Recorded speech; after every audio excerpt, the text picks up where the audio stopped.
सच्चाई का फल। बहुत समय पहले की बात है। एक छोटे से गांव में रामू नाम का एक लड़का रहता था। रामू बहुत ईमानदार और मेहनती था। उसका सपना था कि वो बड़ा होकर एक सफल किसान बने, लेकिन उसके पास पर्याप्त जमीन नहीं थी। इसीलिए वो दूसरों के खेतों में काम करता और अपने परिवार की मदद करता था। एक दिन जब रामू अपने खेत के किनारे बैठा हुआ था, उसने देखा कि एक बूढ़ा आदमी उसके पास आया। बूढ़े आदमी ने रामू से कहा, बेटा, मुझे बहुत भूख लगी है। क्या तुम मुझे कुछ खाने को दे सकते हो? रामू ने अपने थैली में से आधा खाना बूढ़े आदमी को दे दिया। बूढ़ा आदमी बहुत खुश हुआ और रामू को आशीर्वाद दिया। उसने रामू से कहा, तुम बहुत अच्छे लड़के हो। सच्चाई और ईमानदारी से हमेशा चलो, इससे तुम्हारी जिंदगी में खुशियां आएगी। कुछ दिन बाद रामू को जंगल में एक अजीब सा पौधा मिला।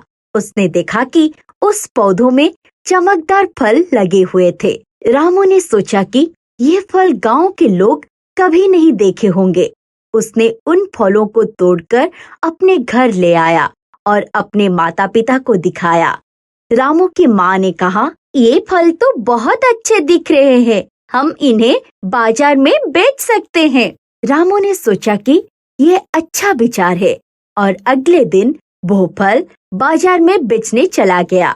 बाजार में उन फलों की बहुत मांग थी। लोगों ने रामू से उन फलों को अच्छे दाम में खरीदा।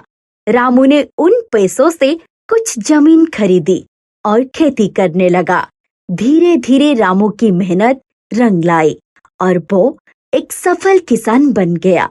रामू ने अपने जीवन में कभी झूठ नहीं बोला और हमेशा सच्चाई के रास्ते पर चला। उसकी ईमानदारी और मेहनत ने उसे बहुत सम्मान और सफलता दिलाई। गांव के लोग रामू की तारीफ करते नहीं थकते थे और बच्चे उससे सच्चाई और ईमानदारी की सीख लेते थे। रामू की कहानी से हमें ये सीखने को मिलता है कि सच्चाई और ईमानदारी से हमेशा फल मिलता है।